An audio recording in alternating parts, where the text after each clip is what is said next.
What if I told you a car was more than the sum of its parts? It's more than steel, rubber, plastic, and leather. You see, a car is a vessel, and they transport more than people. They carry memories, create community, friendship, and drive our passion. And just like each one of us, they have a story. Cars are a link from the past to our future. They're a symbol of freedom, independence, and hard work. This story begins more than 50 years ago in the heartland of the Midwest and spans generations.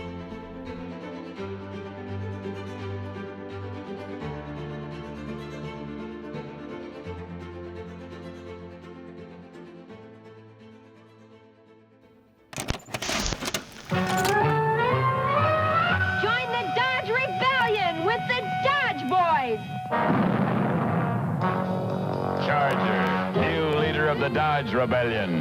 Muscle enough to catch anything on the road. Available with 4 barrels, dual exhaust, V8 power, hideaway headlights, 4 roomy bucket seats. Fabulous new full-size fastback Charger. And that's not all Charger is. It's also a sports wagon.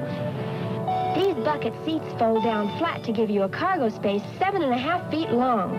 Enough to carry skis or whatever you please. Aren't you ready to join the Dodge Rebellion? Drive the Charger. Go see the Dodge boys. They're wonderful guys to deal with.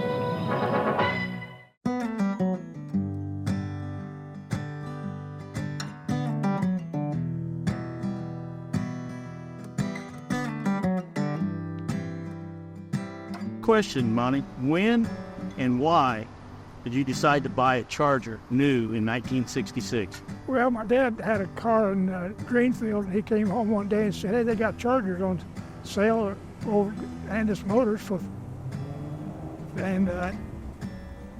So I went over and looked at a few of that at Hemi in the showroom, but the only thing it had a white interior. My dad said, I don't get that, you can't afford the insurance on it. Well, anyway, I went and looked there, I liked the color of this, and went ahead and paid them $500 down. They financed $2,800 for me, and I drove it home. July 17, 1966. Okay, so I understand 1966 was a big year for both of you. He got out of the service in April. I met him in May, and we got married in December. May-December romance, yes. So you got the car and a wife all in 1966. Yep. I remember her dad was a barber, and my grandma took me up to the barber shop up there on 14th Street, get a haircut, and I was just a little tot then. And Nelson, they called him Nelson the barber, and he kind of butchered around my hair and started crying, and my grandma said, Nelson Smith, you'll pay for this one of these days. I'll be damned if I didn't end up marrying his daughter. You know, he had that car, we dated, well, we got married, you know, I don't know, it was just it. And then we had children, and they got to be in the car. It was a family car for several years. So, yeah. Yeah, and before we got married, I'd go and get the car and drive it. He didn't care. So, yeah. I was driving it more than him at that particular time before we got married, so. We made a lot of trips to Florida because my folks lived down there. I remember one year the kids were in the back, we had the seats fold down, and they was all tired. I think that's what it was when Scott and Brent went with me down there. Then they didn't go. That was a trip to Florida, and that, to me, that was just horrible because, you know, you have bucket seats that fold down, but they don't recline. So sitting up the whole time, it was just a long trip. You know, we had to pull over at that one point, and I couldn't stand it. I had to get out, and I just laid down on the ground, you know, just to stretch out. But. And we got to Lexington, Kentucky, and my lights started flashing off and on. What the heck here? And it was just about breaking dawn, and I pulled over to the side of the road and found out my dimmer switch was messed up. So I pulled off to that road there, and we went in a little place there about a half mile down the road. Was a little gas station. So we pulled in there, and Scott got out, and he rolled on the ground. He was so tired. And so we went down there and looked around, came back. The first thing you know, 2 sheriff cars pulled up there and say, "Hey, what you guys doing?" Say, "Our car broke down." The guy said, "Somebody said they thought they was going to rob the place." So it's crazy things, it happens like that. I remember just going, it seems like we went to car shows all the time. It was just part of our life, that's just what we did. I remember being even younger, just riding in the back seat, and Dad's got the windows all the way down, and I'm back there freezing my butt off, But, what do? You don't say, "Dad, roll up the windows," I just crossed my arms and went with it, and I was probably pretty young then. At what point in time did you decide to transform that car into the beautiful piece of art that it is now? Oh, I'd say probably the 70s. Probably. Probably around the late 70s. Well, at the time there, me and Ernie Hanna, he's a friend of mine, he worked for the fire department for a long time. And we started the Rose City Rods and Machine Car Club here. And that's how I got started in doing it. And most of the stuff we bought over at Richmond Hawkins Speed Shop. And you used to go over and buy carburetors. There's only about $1.95, $195 just for one carburetor. Now they're $300 for one. So it's a lot cheaper then than it is today. What I remember is first started doing the upgrades, the modifications was this on the side pipes. You had the dragster looking side pipes that kind of angle backward towards the back wheel, and it would just I think this is before you had the tunnel ram put on the car, but it was just unique. It was just cool. It looked like a dragster, and he had the air shocks in the back where you can elevate the back end, and then you put the tunnel ram on, and he's always doing something to it, every weekend. I mean, he was always doing some kind of modification, painting on it, or figuring out some way to modify the car that improved the look of it. He did a lot of hours. And one of the things I do remember, I said, I don't want you to ever tell me how much you spend on your car, because I don't want to know. It's best that I don't know those things. So, wasn't that important, because that's what he wanted. So, about 2 or 3 years, 4 years after I had it, the paints, they used to paint with enamel back then when they factory painted them, and it started fading out. So I don't know if you remember Stu Dorn or not, but he painted cars. He lived out there on Hillsborough Road. I took it out there and he sanded it all down and he painted it, and it faded out. So I'd say about 9 years ago, I decided to sand it down and painted it in my nephew's garage over on Park Avenue. So I painted it and clear coated it. So I did all the paint work on myself. Wow. So you done all the mechanical work on this car yourself? Yes, except for putting the engine back together and everything. So you a trained mechanic? No. Well, when I worked at CarQuest, Steve Providence, he was a machinist down there.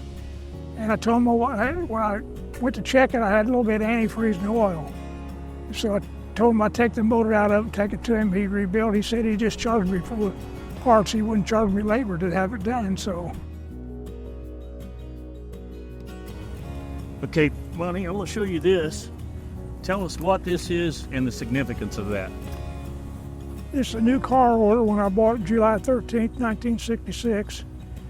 Bought it at Andis Motors in Greenfield. 2% sales tax. Had power brakes put on. And the car price on a new Charger was $3,168.68.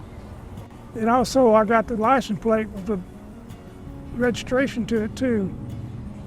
Original I got to correct you on one thing on that. What's that? The license plate, the original license plate is on that car right now. I didn't pay no attention to it. Oh, really? Yes. Yes, you give me that license plate. Yeah. And I got it registered with the state of Indiana. It's wearing right now its original license plate. Oh my gosh. That's great. I kind of saved a few things on when I bought it. I didn't hardly throw anything away. Well, my dad told me if I had to hot rod it or get it dirty, he's going to take it away from me. I kept him to his word. And I always did like the car. And You see a lot of people said, "Oh, there's Monty. He's the one who drives that Charger," you know, things like that. Go to a lot of car shows. People just can't believe how many years I've had the car. And I said, "Yeah, I've had that 56 years." He said, "You're kidding me." I said, "No, it's original owner." That's how my dad's known. That's how I'm known. I'm sure Brent as well. You know, it's like, "Oh, your dad owns that green car." You know, my whole life. Your dad owns that green car. Lives on the corner down there. Or, your dad's a Coke man. You know, I mean, that's how he's known, and that's how we've all been known. Just, you know, he's a pretty popular guy, I guess. He's been around. What would be the next thing that you would do to the car? Sell it. No. What would be the next modification you would want to do to the car? Really not too much. I don't want to put a lot in it.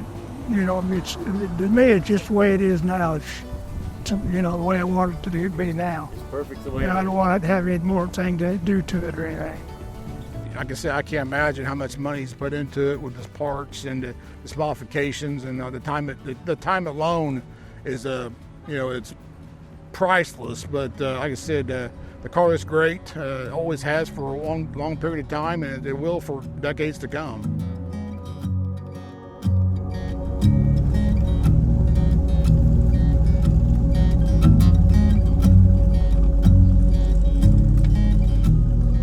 You looking for a ride, young man?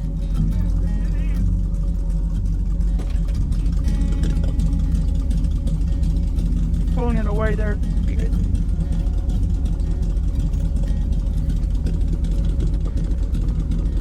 Damn it, you should get in this side. Running pretty good.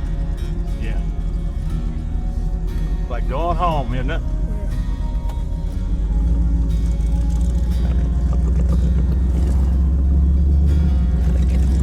What's it like being over there on that seat? Pretty good. It's funny driving somebody else driving. It'd bring me a Coke. I get low blood sugar if I don't want to drink some. Sure. After all those years working for Coke, and you're still drinking Cokes? Oh yeah, I'm a Cokeaholic. Cokeaholic? Yeah. So how many years do you work for Coke? 37. 37. Wow. Wow. So I bet you've driven this car down this street a few times, huh? Oh my. I've been to Florida a few times then. I've been up north near Chicago a couple times at car show. Yeah. I've been all around, but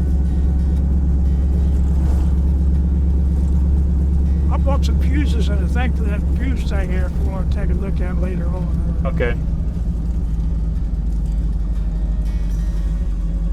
So there's a cop right there. That brings me up to the question.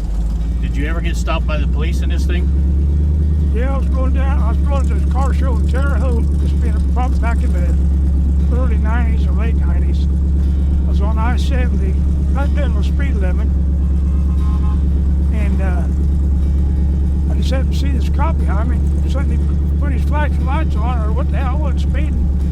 So I pulled over there and he came in and said, "Yeah, man," he said, "I know it's your car. I just want to know if you want to sell it. My son's been looking for a car like that." Got pulled over just because. Yeah, this guy was interested in my car. Well, look at that, Monty. We're less than a block away from your house, and the car coming the other way honked and waved at you. Yeah.